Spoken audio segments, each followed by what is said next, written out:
Hi friends, welcome to SP study circle. ఈ రోజు మనం ఆర్టికల్ 5 నుంచి ఆర్టికల్ 11 వరకు ఏమేమి సమాచారం ఉంది, వాటిలో ఏం పేర్కొన్నారన్నది వివరంగా తెలుసుకుందాం. మొదటగా మనం ఆర్టికల్ 5 గురించి తెలుసుకుందాం.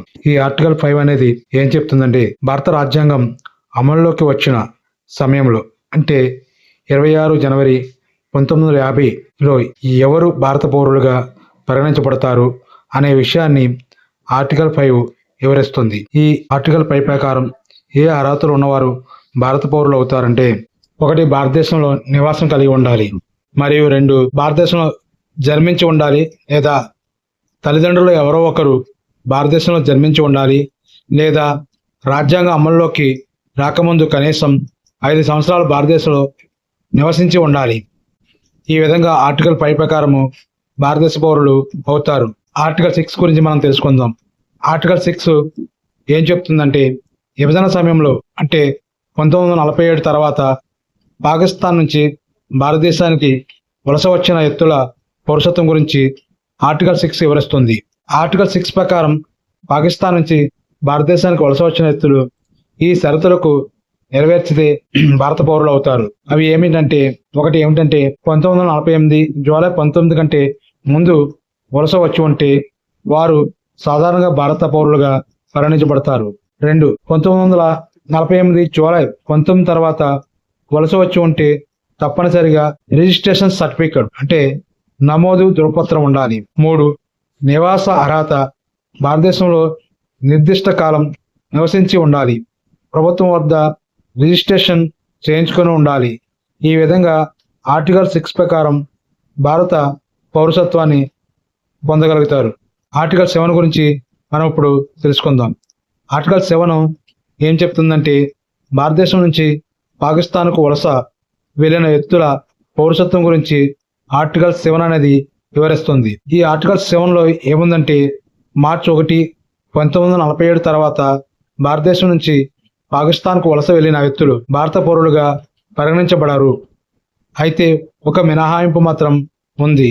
అదేమిటంటే, వారు రిటర్న్ పర్మిట్ అంటే పర్మిట్తో తిరిగి లేదా పునరావాస కోసం భారతదేశానికి వచ్చి ఉంటే అప్పుడు మాత్రమే ఆర్టికల్ 6 ప్రకారం పౌరసత్వం పొందవచ్చును. ఆర్టికల్ 8 గురించి మనం తెలుసుకుందాం. ఆర్టికల్ 8 ఏం చెప్తుందంటే, భారతదేశానికి బయట నివసిస్తున్న భారతీయుల పౌరసత్వం గురించి ఆర్టికల్ 8 వివరిస్తుంది. ఆర్టికల్ 8 ప్రకారం భారతదేశంలో బయట నివసిస్తున్న వ్యక్తులు ఈ అర్హతలు నెరవేర్చితే భారత పౌరులుగా పరిగణించబడతారు. ఆ అర్హతలు ఏమిటంటే, 1 వ్యక్తి లేదా వారి తల్లిదండ్రులు లేదా తాత ముత్తాతలు భారతదేశంలో జన్మించి ఉండాలి, మరియు భారత దౌత్య కార్యాలయంలో అంటే ఇండియన్ డిప్లొమాటిక్ మిషన్లో రిజిస్ట్రేషన్ చేయించుకొని ఉండాలి. ఆర్టికల్ 9 గురించి తెలుసుకుందాం. ఆర్టికల్ 9 ఏం చెప్తుందంటే, స్వచ్ఛందంగా విదేశీ పౌరసత్వం స్వీకరించిన వ్యక్తులు భారత పౌరసత్వాన్ని కోల్పోతారనే విషయాన్ని ఆర్టికల్ 9 స్పష్టంగా తెలియజేస్తుంది.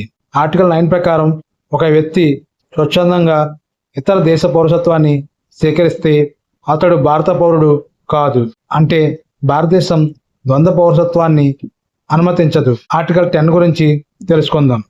ఆర్టికల్ 10 ఏం చెప్తుందంటే, భారత పౌరసత్వం కొనసాగింపు గురించి ఆర్టికల్ 10 వివరిస్తుంది.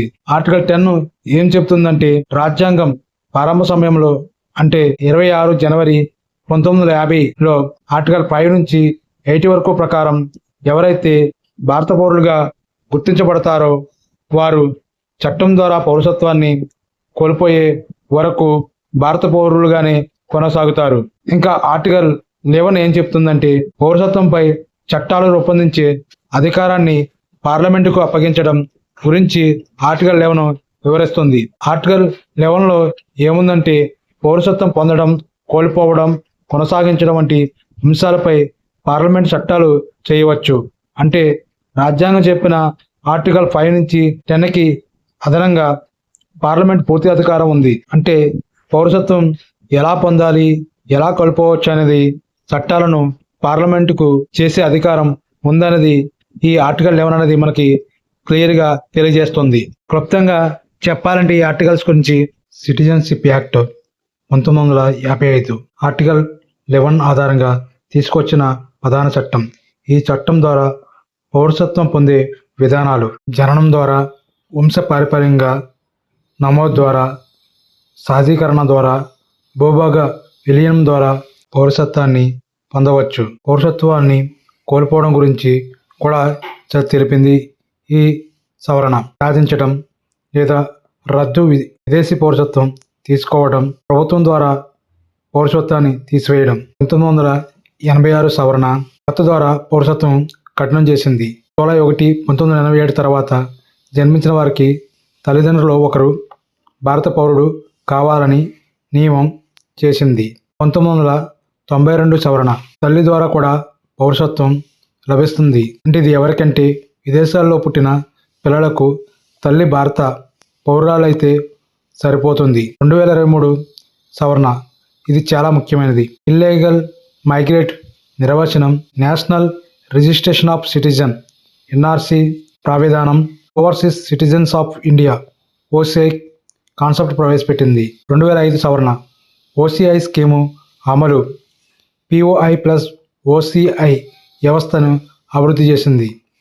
2015 సవరణ పిఓఐ అండ్ ఓసీఐ విలీనం, పిఓఐ కార్డు రద్దు చేసింది. కేవలం ఓసీఐ కార్డు మాత్రమే ఉంది. 2019 సవరణ సిఏఏ సిటిజన్షిప్ అమెండ్మెంట్ యాక్ట్ చట్టపరమైన వేధింపుల నుంచి వచ్చిన వారికి ప్రత్యేక సడలింపు. దేశాలు: పాకిస్తాన్, బంగ్లాదేశ్, ఆఫ్ఘనిస్తాన్. మతాలు: హిందూ, సిక్కిం, బౌద్ధ, జైన, పార్సీ, క్రిస్టియన్. నివాసకాలం 11 సంవత్సరాల నుంచి 5 సంవత్సరాలుగా మార్చడం జరిగింది. ఈ లిస్టులో ముస్లింలు చేర్చబడలేదు. ఇది మన ఎగ్జామ్ పాయింట్ ఆఫ్ వ్యూలో గుర్తుంచుకోవాలి. ఆర్టికల్ 5 అనేది రాజ్యాంగ ప్రారంభ సమయంలో పౌరసత్వం గురించి తెలియజేస్తుంది. ఆర్టికల్ 6 అనేది పాకిస్తాన్ నుంచి భారత్కు వచ్చిన వారి గురించి తెలియజేస్తుంది. ఆర్టికల్ 7 అనేది భారత నుంచి పాకిస్తాన్ వెళ్ళిన వారి పౌరసత్వం గురించి తెలియజేస్తుంది. ఆర్టికల్ 8 అనేది విదేశాల్లో నివసిస్తున్న భారతీయుల పౌరసత్వం గురించి తెలియజేస్తుంది. అలాగే ఆర్టికల్ 9 అనేది విదేశీ పౌరసత్వం స్వీకరణ గురించి తెలియజేస్తుంది. ఆర్టికల్ 10 అనేది పౌరసత్వం కొనసాగింపు గురించి తెలియజేస్తుంది. ఆర్టికల్ 11 అనేది పార్లమెంటు అధికారం గురించి మనకి తెలియజేస్తుంది. ఇవి మనకు ఆర్టికల్ 5 నుంచి 11 వరకు ఉన్న ఆర్టికల్స్ సమాచారం. ఈ వీడియో మీకు నచ్చినట్లయితే లైక్ చేయండి, షేర్ చేయండి. ఇటువంటి సమాచారం కోసం మా ఛానల్ని సబ్స్క్రైబ్ చేయండి. ఇటువంటి ఉపయోగకరమైన సమాచారం కోసం మా ఛానల్ని సబ్స్క్రైబ్ చేయండి. Thank you friends.